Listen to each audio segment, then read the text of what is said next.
या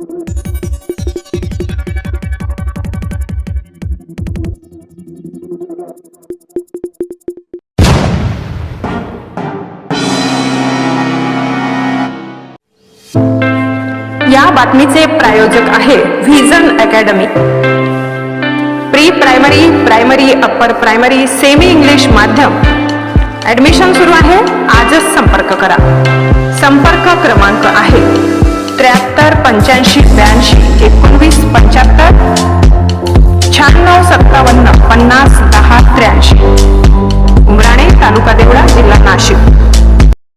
धुळे लोकसभा मतदारसंघातल्या या निवडणुकीसाठी आपण आलो आहोत नाशिक जिल्ह्यातल्या बागलाण तालुक्यातल्या मोरेनगर येथील प्रगतिशील शेतकरी व कांदा उत्पादक व प्रसिद्ध व्यंग्यचित्रकार किरण दादाजी मोरे यांच्या शेतात.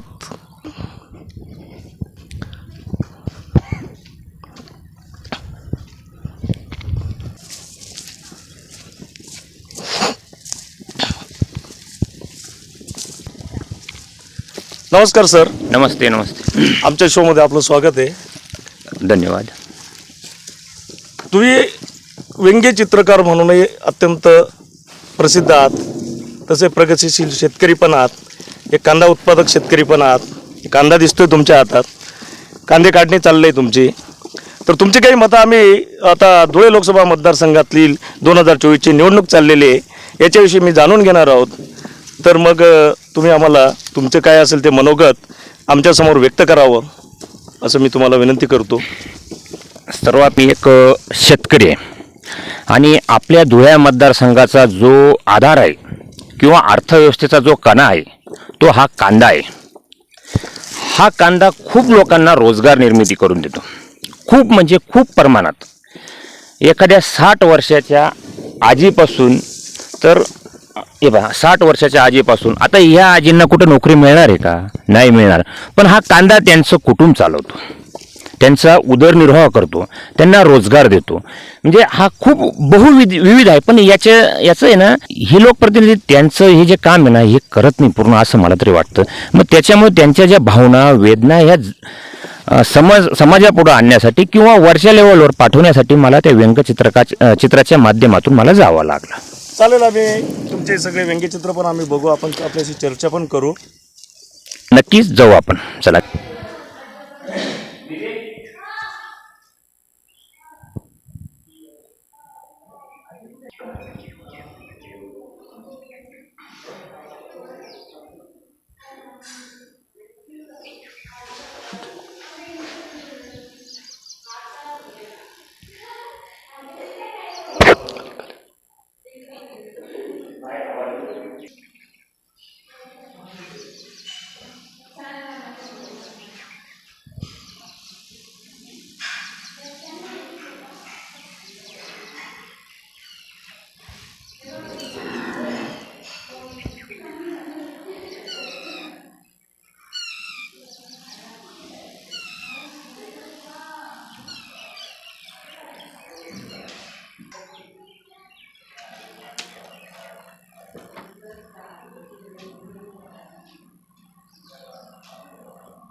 मोरे साहेब, मला सांगा, तुम्ही प्रगतिशील शेतकरी पण आहात आणि त्याच्यातून तुम्ही व्यंग्यचित्रकार म्हणजे आपल्या कुंचल्यामधून जे समाजाविषयी सरकारकडनं जे काही विरोधी असेल त्याच्यावर तुम्ही सतत आसूड ओढत असतात.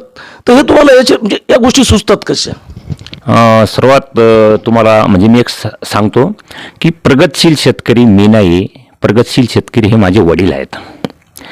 आणि माझा जो शेतकरी बाप आहे जो आज कुठंतरी मार्केटमध्ये लुबाडला जातो, कुठंतरी सरकारी योजनांमध्ये लुबाडला जातो किंवा अशा कुठं म्हणजे जे शेतकरी आहेत ती यांच्या भावना मी बघितलेल्या आहे, मार्केटमध्ये बघितलेल्या आहेत किंवा कोणत्याही योजनांमध्ये बघितलेल्या आहे. तर तो दुःखी कष्टी जो शेतकरी आहे त्यांच्या ज्या भूमिका मांडायच्या किंवा त्यांना जे न्याय मिळवून द्यायचं आहे आपल्याला सरकारी पातळीवर असो किंवा समाजापर्यंत मांडण्यासाठी मी एक माझं प्रभावी अस्त्र हे व्यंगचित्राच्या माध्यमातून ते मांडलेलं आहे. हे आता ते शेतकऱ्यांच्या संदर्भात जरी असेल, मग तुम्ही कोविडच्या काळात सुद्धा चांगली उत्तम जनजागृती सुद्धा करण्याचा तुम्ही प्रयत्न केला की कोविडच्या पिरियडमध्ये आपली कशी काळजी घ्यावी. एक मोठा प्रसंग होता, तो देशावर आलेलं मोठं संकट होतं. तर त्यावेळेस सुद्धा तुम्ही असे प्रयत्न केला, तर त्यावेळी तुम्हाला याचा काही प्रतिसाद मिळाला का? हो, नक्कीच मला पण चांगला प्रतिसाद मिळाला.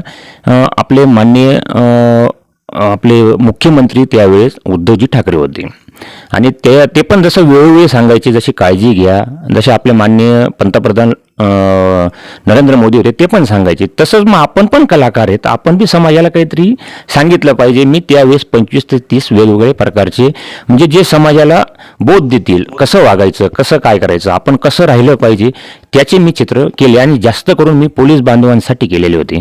कारण त्यावेळेस पोलीस बांधवांवरही आणि आपले जे आरोग्य व्यवस्था आहे तर यांच्यावर खूप मोठी जबाबदारी होती. त्यासाठी मी खूप आता नाही माझ्याकडे चित्र, पण ते मी खूप केलेले आहे ते. हो. दुसरी एक गोष्ट अशी की शेतकरी चळवळ म्हणजे शेतकरी चळवळीशी तुमचा या म्हणजे क्षेत्राशी संबंध कधी आला? तसं जर म्हणायला गेलं तर एक 7-8 वर्षापूर्वी कांद्याला भाव नव्हते. असंच मार्केटमध्ये जायचो आपण, माल ओतून यायचो. त्यावेळेस एक आंदोलन माननीय बच्चूभाऊ कडू यांनी मुक्काम मोर्चा असं चांदवडला आयोजित केलं. मग त्यावेळेस माझ्यातला कलाकार जागा झाला. जर एक अमरावतीसारखा तिकडच्या विदर्भातून एवढं 700 किलोमीटरवरून जर कांद्यासाठी बोलायला कोणी येत असेल तर आपणही काहीतरी केलं पाहिजे. मग त्या दिवशी मी एक पोस्टरवर कांदा बनवला आणि तो कांदा बच्चू कडू असा उचलतोय आणि याच्यावर विधानसभेवर टाकतोय की हा कांदा बॉम्ब आहे, हे प्रश्न आहे, हे मांडतोय. हे व्यंगचित्र मी त्यांना दिलं आणि त्या दिवसापासून मग मी या चळवळीशी मग वेगवेगळ्या सर्व चळवळीशी मी अजूनही कुठल्याही पक्षामध्ये सामील झालेलो नाही, पण मी फक्त शेतकरी मुद्दे मांडण्यासाठी. गेल्या 45 वर्ष झाले म्हणजे 1980ला कांद्याचे भाव कोसळले म्हणून शेतकरी संघटनेचा जन्म झाला. तेव्हापासून तर आजपर्यंत म्हणजे गेली 45 वर्ष शेतकरी रस्त्यावर टाव फोडतोय आणि ती परिस्थिती आजही कायम आहे. जी 80मध्ये होती, 1980मध्ये होती, ती आजही कायम आहे. आणि तोच प्रश्न निर्यात बंदीच्या नावावर तुम्ही घेऊन आजही रस्त्यावरची लढाई लढतायत. तर तुम्हाला काय वाटतं की या 45 वर्षात या किती अपेक्षा होत्या शेतकऱ्यांना? याला मी थोडं उत्तर वेगळ्या प्रकारे देईल. 45 वर्षात फक्त आणि आजपर्यंत फक्त शेतकऱ्यांवर राजकारणच केलं गेलं आहे. शेतकऱ्यांचा वापर हा फक्त राजकारणासाठीच केला गेला आहे.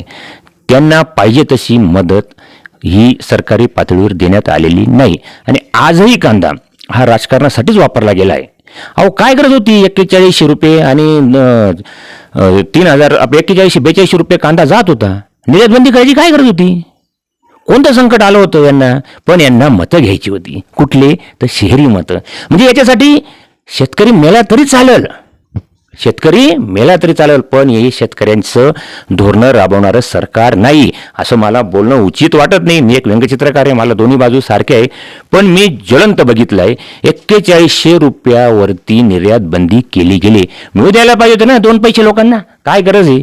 शेतकरी गरीब अहो हा जो पट्टा आहे दुष्काळी पट्टा चांदवड 10-20 क्विंटल माल होता यांच्याकडे स्वप्न होती. यांनी स्वप्न पाहिलेली होती की आपण काहीतरी या 10 क्विंटलमधून आपला प्रपंच चालू, वर्ष चालू. अहो अक्षरशः एक म्हणजे ते पूर्ण त्यांचं 1000-1200 रुपयांनी विकावं लागलं. वाईट परिस्थिती. आणि तिथले लोकप्रतिनिधी असं सांगतात, आता आपले धुळ्याचे तर बोललेच नाही, कांद्याचा क सुद्धा काढला नाही, परंतु त्यांनी त्याच्या ताई आहेत त्यांनी असं सांगितलं की आम्हाला शहरातल्या लोकांची, खाणाऱ्यांची काळजी का होतंय. तुम्ही जेव्हा फोटो काढायला जातात, मत घ्यायला जातात, तेव्हा तुम्हाला त्या शेतकऱ्याची, गरीब महिलेची, गरीब कष्टकरी शेतकऱ्याची काळजी नाही का? म्हणजे तुम्हाला त्यांचं मत पाहिजे, पण तुम्ही त्यांची मदत करायला नाही म्हणतात. हे चुकीचं आहे. हे कुठेतरी बदलायला पाहिजे. म्हणजे केंद्र सरकार असेल किंवा सत्ताधारी असतील त्यांना खाणाऱ्यांची जास्त काळजी आहे, पण उत्पादित करणाऱ्या शेतकऱ्यांची काळजी नाही आहे. थोडंसं वेगळ्या पद्धतीने पण करू शकले असते ना. मी काय म्हणतो, त्यांनी 6 महिन्यापासून कांद्यावर एक अशी व्यवस्था उभी केलेली त्यांना लक्षात आलं होतं दुष्काळ, अतिवृष्टी याच्यामुळे कांदा हा कमी होणार होता आणि कांदा कमी कमी होत हा बरोबर इलेक्शनच्या टप्प्यावरती 7 ते 10 हजार रुपये क्विंटल हा जाणार होता. म्हणून तो तिकडचा रोष होऊ नये म्हणून त्यांनी वेळोवेळी कांद्यावर असा पाय ठेवत आणला. जसा असा ब्रेक मारत आणतो ना आपण, तसा दाबत आत्तापर्यंत आणला आणि अजूनही अफवाच उडवता येते. मला सांगा ना, निर्यातबंदी उठली, कोणते भाव उठले हो? नाही उठली, अजिबात भावनी उठलेली. यांनी फक्त कुठंतरी गाजर दाखवत आहे आणि शेतकऱ्यांची मतं घेण्यासाठी ते फक्त गोंजारत आहे. परंतु आत्ताचा शेतकरी हा तरुण आहे, हा जागृत झाला आहे. त्याला सर्व सोशल मीडिया, व्हॉट्सअप हे सर्व तो बघतो. तो तळागाळात असेल, तो सर्व माहिती आहे त्याला. तो नक्कीच येत्या निवडणुकीमध्ये यांना त्यांची जागा दाखवल. वाजपेयींचं सरकार होतं त्यावेळेस यांच्या ताब्यातली 5 राज्ये ही कांद्यामुळे गेलीत. त्याच्यामुळे त्यांनी कांद्याला जीवनावश्यकमध्ये स्थान दिलं आणि तेव्हापासून हे कांद्याच्या विरोधात आहेत. म्हणजे जसा एक काळ होता की मोगलांना पाण्यामध्ये छत्रपती शिवाजी महाराजांचे संताजी धनाजी दिसत होते, तसं यांना या सगळ्या या निवडणुकीच्या काळामध्ये असेल किंवा कोणत्याही काळामध्ये यांना कांदा दिसतो का? नक्कीच. मी तेच म्हणतो ना, आपले खासदार किती आहे हो इकडची ग्रामीण लेवलची? किती आहे? 4, 5, 6, 7. हे 6-7 गेले तरी यांना काही फरक पडणार नाही. पण जो खाणारा वर्ग आहे हा मोठा आहे, म्हणून त्यांना कुठेतरी खुश ठेवण्यासाठी 7-8 जणांची बळी द्यायची आपण, असं त्यांनी ठरवले. पण तरी त्यांचीही मतं घ्यायची असं त्यांनी शेवटच्या टप्प्यात काहीतरी चालू केलं आणि कुठेतरी निर्यातबंदी उठवतोय अशा. काहींनी पेढे वाटले असं सुद्धा ऐकलंय मी. लोकप्रतिनिधी म्हणजे तुम्हाला काही माहिती आहे का नाही? कसं काय सरकार चालवताय तुम्ही गरिबाच्या, कष्टकऱ्याच्या या भावना मांडाना दिल्लीला कशाला पाठवलं तुम्हाला आम्ही? तुम्हाला आमच्या गरिबाच्या, कष्टकऱ्यांच्या, कांद्याच्या, द्राक्षाच्या, डाळिंबाच्या जो शेतकरी याचा खर्च किती होतो, काय होतो हे मांडण्यासाठी तिथं पाठवले. पण ते मांडत नाही. मी बघितले, एक ॲक्टर आहे पण डॉक्टर आहे आणि त्यांचे एक संभाजी महाराज, छत्रपती संभाजी महाराजांचं त्यांनी हाल लोकांना दाखवले. त्यांनी विधानसभेत प्रश्न मांडला. मी खरंच मानतो डॉक्टर आहे. त्यांनी एकच सांगितलं कांद्यावर, सरकारचं डोकं ठिकाणावर आहे का? असं एकमत होते. त्यांना निलंबित करण्यात आलं. इतकी कृषी प्रधान देशात इतकं वाईट? नाही, चुकीचं आहे. संसदेत मांडलेला हा प्रश्न होता. डॉक्टर अमोल कोल्हे खासदार, विधानसभेत नाही ते संसदेत मांडलेलं होतं. ते नाही असू दे शकतं. त्यांनीच हा प्रश्न संसदेत मांडला होता. मग त्यावेळेस तुम्हाला असं वाटतंय का की महाराष्ट्रातले आता तुमचे धुळे लोकसभेचे विद्यमान खासदार तिथे संसदेत बसले असतील ना, त्यावेळेस त्यांना काय या प्रश्नाविषयी तुम्ही हा चांगला प्रश्न आहे का निलंबित करतात, आता पुन्हा ते निवडणुकीला उभे आहेत, त्यांना असं वाटलं नसेल का? त्यांना वाटलं नसेल का? त्याच्यापेक्षा त्यांची ही खुर्ची जाईल का ही भीती. त्यांनी जो तो प्रश्न मांडला असता तर त्यांना उभं राहायला चान्स भेटला असता का? नाही. म्हणून त्यांनी कुठंतरी त्यांचा स्वतःचा स्वार्थ बघण्यासाठी त्यांनी पूर्ण जो ग्रामीण एरिया आहे याला कुठंतरी त्यांनी तिलांजली दिली असंच म्हणावं लागलं. आणि मला तरी वाटतं डॉक्टर लोक उभे राहण्यापेक्षा कुठंतरी ट्रॅक्टरवाले लोक आता पुढे यायला पाहिजे, तरच ते त्यांच्या समस्या वरती मांडू शकतात. पाहिजे की इतके वर्ष झाले की तुम्हाला पहिला एक प्रश्न केला मी की 45 वर्षापासून शेतकरी रस्त्यावर टाव पडतोय आणि ही जे सत्ताधारी असतात ते कोणतेही असोत. मला भारतीय जनता पार्टीचे 10 वर्ष झाले सत्तेत, त्याच्या आधी काँग्रेस होतं, इतके वर्ष सत्तेमध्ये होतं, तर ही लोक लक्ष देत नाहीत. त्यावेळेस तुम्हाला असं वाटत नाही की आपलंही सरकार एखादं शेतकऱ्यांचंच निर्माण व्हावं असं वाटत नाही? बरोबर आहे, पण सर्व मुलं शेतकऱ्यांचीच आहे ना. हे जोपर्यंत निवडत नाही तोपर्यंत शेतकऱ्यांची असतात आणि निवडून गेल्यावर शेतकऱ्यांची असत नाही ना. याला कारण काय हे समजत नाही आजपर्यंत. म्हणून मी म्हटलं ना, फक्त राजकारणाचा वापर होते. पण भविष्यात मला तरी वाटतंय की भविष्यात ही वेळ येणार आहे, शेतकऱ्यांची मुलं रस्त्यावर उतरणार आहे आणि ते विधानसभेत असो किंवा लोकसभेत असो याच्यात ते जाणार आहे, नक्कीच जातील. भविष्यातला काळ हा शेतकऱ्यांचा राहील. दुसरा प्रश्न तुम्हाला आता की गेल्या 5 वर्षामध्ये केंद्र सरकारने 4 वेळेस कांदा निर्यात बंदी केली आणि आता जी शेवटची निर्यात बंदी आहे ती 7 डिसेंबर 2023 ते आत्तापर्यंत, म्हणजे ते आत्ता उठवली असं म्हणतायत, परंतु निर्यात शुल्क मात्र ते कायम ठेवलं. म्हणजे एकीकडे सेम टू सेम आहे, सारखंच आहे, फक्त ते गाजर दाखवण्यात आलंय असं तुम्हाला वाटतं का? हो, कसं आहे माहिती आहे का, एखादं लहान मूल रडतंय आणि त्याला कुठंतरी आपण यांनी म्हणजे सरकार म्हणजे हा मायबाप सरकार असतं. हे कुठंतरी आपण जो म्हणतो कष्टकरी हे असतील त्यांना आपण कुठंतरी जेव घालायचं असतं. परंतु यांनी काय केलं माहिती आहे का, पुढं वाढलं पण माग